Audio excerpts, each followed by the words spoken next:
दानिश अली को अब सब कहने वाले बीजेपी सांसद का समर्थन कौन कर रहा है, कौन बचा रहा है? देखिए, दानिश अली के खिलाफ जो ये अभद्र टिप्पणी बीजेपी के सांसद ने की है, उनका जो समर्थन कर रहे हैं, उन बीजेपी के सांसदों का जो लोग ट्रेंडिंग चला रहे हैं ट्विटर पे कि मैं समर्थन करता हूं, वाकई में एक कदापि ऐसा समर्थन नहीं किया जाना चाहिए। ये गैर संवैधानिक है।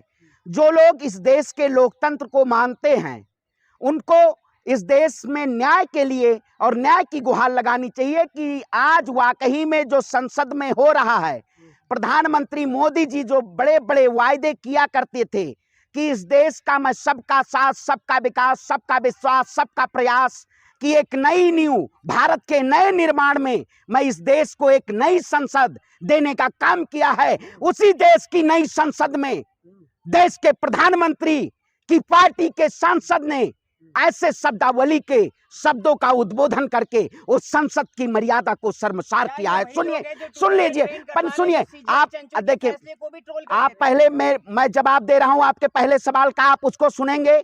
आपके पास सवाल, मैं इतना खाली नहीं हूं कि आपके लिए दिन भर बैठा रहूंगा। इस देश के लोकतंत्र में जो हो रहा है, आप जैसे मीडिया के लोग ही इस देश में 2014 के बाद नहीं जानना चाह रहा है, मैं बता रहा हूं। सुनिए, जो सीजीआई चंचल के फैसले को भी ट्रोल करते हैं। देखिए, जो इस देश के सुप्रीम कोर्ट को नहीं मानते, जो इस देश के कानून को नहीं मानते, वही लोग समर्थन कर रहे हैं। ऐसे लोग, नफरती लोग, वाकई में इस देश में उनको रहने का अधिकार नहीं है, जो न्याय को न्याय कह ना पाए कि न्याय किसको चाहिए। आज बताइए, अगर मैं मुसलमान होता, अगर मेरे साथ ऐसा जुल्म हो रहा होता, तो क्या हमारे साथ देश का हिंदू नहीं खड़ा होता? इसलिए वो भारत के नागरिक हैं। और जब ये सड़क से आवाज उठी थी, तभी मैं कह दिया था कि भारतीय जनता पार्टी के शासनकाल में ये गृह युद्ध का जो स्वरूप 2024 के लिए तैयार किया जा रहा है, क्योंकि बीजेपी के पास कोई ऐसा मुद्दा नहीं है जो वो उन मुद्दों पे चुनाव लड़ पाए। भारतीय जनता पार्टी का सिर्फ एक ही एजेंडा है, ये कि इस देश में हिंदू मुसलमान को लड़ाइए और देश में नफरत की राजनीति में अपना फायदा पाइए। यही बीजेपी का एजेंडा है और हम इस एजेंडे के खिलाफ हैं। क्योंकि मैंने जिस तरीके से नूहू में देखा, वहां पे दंगा फैलाने वाला कोई मुसलमान नहीं था, लेकिन बिना आरोप सिद्ध हुए उसको जेल की सलाखों के पीछे डाल दिया गया। ये पता चलता है कि इस देश के लोकतंत्र पे बीजेपी ने हथौड़ा मारने का काम किया। बिहार के बीजेपी सांसद तो वो दानिश अली पर ही सवाल उठा रहे हैं। मैं कहता हूं, वो अपने डीएनए पे भी कल को सवाल करने लगेंगे कि उनका डीएनए भी कहीं पाकिस्तान का तो नहीं है। वही लोग हैं। रविशंकर प्रसाद तो हंस रहे थे पीछे। बिल्कुल वही मैंने, देखिए, मैं पहले भी हमेशा कहता आया हूं कि जब एक संसद में एक सांसद रो रहा था, तब बीजेपी के ही 2 सांसद पीछे बैठ के मेज पे थपथपाहट कर रहे थे। वाकई में इस देश की जनता सब जान चुकी है कि आज सेंट्रल विस्टा जो है ये पूरी तरीके से शर्मसार हो गया। मोदी जी ने देश के राष्ट्रपति को नहीं बुलाया, इसीलिए नहीं बुलाया था क्योंकि उस संसद में उस समुदाय को, चाहे दलित हो, चाहे पिछड़ा हो, चाहे मुसलमान हो, भारतीय जनता पार्टी ने शर्मसार करने का काम किया है। ऐसे लोगों से संसद की सदस्यता रद्द की जाए। मैं स्पीकर महोदय से निवेदन करूंगा कि जो ऐसे लोग सांसद में बैठे हुए हैं, वो इस देश के जनतंत्र की सेवा नहीं कर सकते हैं, इस देश के जनता की सेवा नहीं कर सकते। क्यों खामोश है? वॉक ओवर क्यों भैया? विपक्ष आप बताइए। हमारे नेता राहुल गांधी गले मिलाए जाके, आप बताइए। देखिए, हमारे नेता जाके घर से दिल से संवेदना उन्होंने व्यक्त की। कोई भी दल था, हमारी एनडीए अलायंस में बीएसपी नहीं थे, वो बीएसपी के सांसद थे, लेकिन एक हम आत्मीयता के जरिए तो आपके साथ है नहीं। देखिए, वो देश के नागरिक हैं। आप फिर चिन्हित मत करिए रमेश बिदुड़ी जैसे आप शब्दावली नफरती पत्रकार हैं। आप वही चिन्हित करना चाहते हैं। ऐसे नफरत के पत्रकार के लोग आप नहीं चिन्ह तो वही नहीं। मैं कह रहा हूं, उन्होंने एक मुसलमान सांसद को नहीं ना, उन्होंने पूरे देश की कौम को ऐसे शब्दावली से शर्मसार करने का काम किया। पूरे देश को टारगेट किया है। यहाँ मुसलमान हिंदू विपक्ष खड़ा नहीं है। आपको दिखाई नहीं दिया? मायावती जी से नहीं गए जवाब लेने आप? अरे मायावती सिर्फ ट्वीट कर रही हैं। अरे ट्वीट भी दिखा देते हैं भैया, बैलेंसिंग ट्वीट।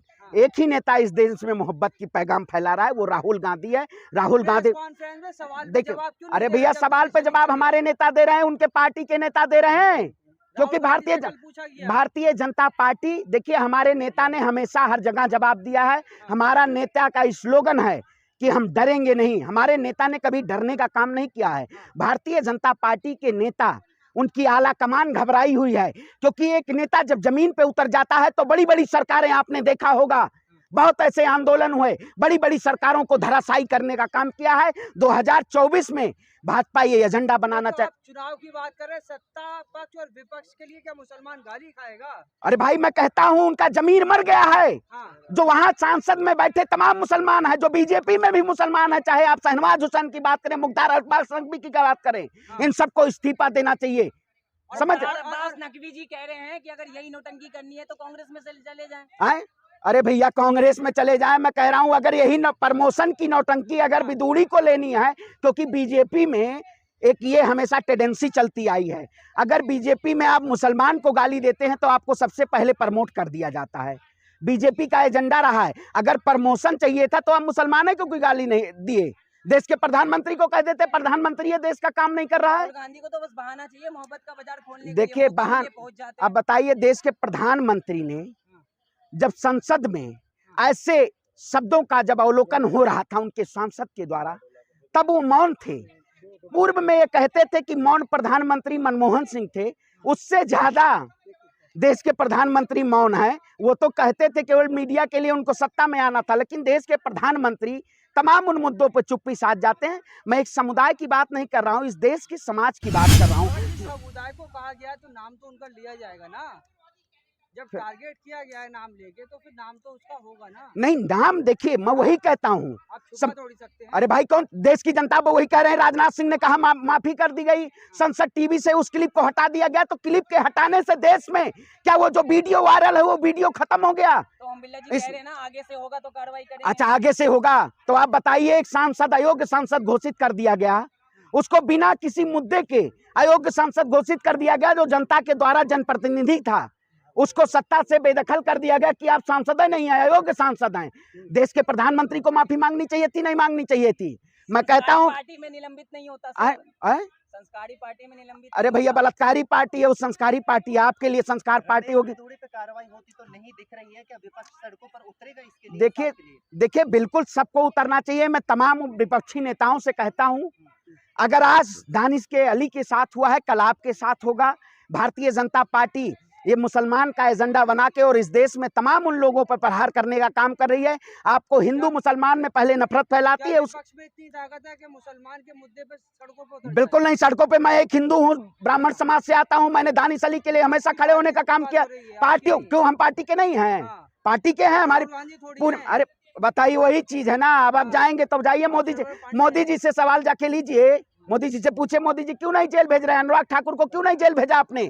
जब उन्होंने कहा था मुल्ले काटे जाएंगे, राम राम चिल्लाएंगे, तब नहीं उनको जेल भेजा गया था। ये सरकार अपराधियों को संरक्षण देने वाली पार्टी, आपने देखा होगा जिसके ऊपर एनएसए लगा हुआ था, ब्रजभूषण शरण सिंह जैसे लोगों के ऊपर, उनको संसद में हाथ हिलाते हुए दिखाया जा रहा था। मुझे लग रहा है कहीं ना कहीं इनको कल कैबिनेट मंत्री बना के भेज दिया जाए। बीजेपी सांसद की जगह पर आप होते तो क्या करते? देखिए बीजेपी सांसद की जगह क्या, बीजेपी सांसद ये मैं इतना घिनौना काम नहीं करता, ठीक है? नहीं, उसके सामने अगर आप होते, उसके सामने होते तो मुंह तोड़, काश मैं अगर उस संसद भवन में होता तो गिरेबान पकड़ लेता। मैं जरूरत नहीं थी ऐसे लोगों की, ऐसे लोगों की संसद में बैठने की जरूरत नहीं।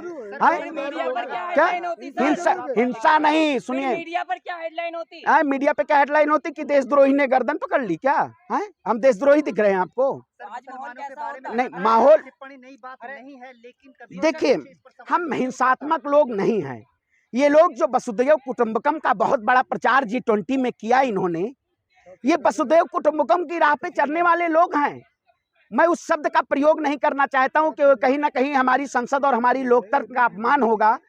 मैं ऐसी शब्दावली का आपके मीडिया के जरिए नहीं, लेकिन जिन लोगों ने ऐसे शब्दावली का प्रयोग किया है उनके ऊपर कड़ी से कड़ी कार्रवाई होनी चाहिए। मैं कहता हूं इसमें सुप्रीम कोर्ट भी संज्ञान ले और उनको जेल की सलाखों के पीछे डाले और उनकी संसद की सदस्यता रद्द होनी चाहिए। जब तक रद्द नहीं होगी देश का पूरा विपक्ष सड़कों पे उतरेगा और दानिश अली के साथ खड़ा होगा, भाजपा को मुंहतोड़ जवाब देने का काम करेगा।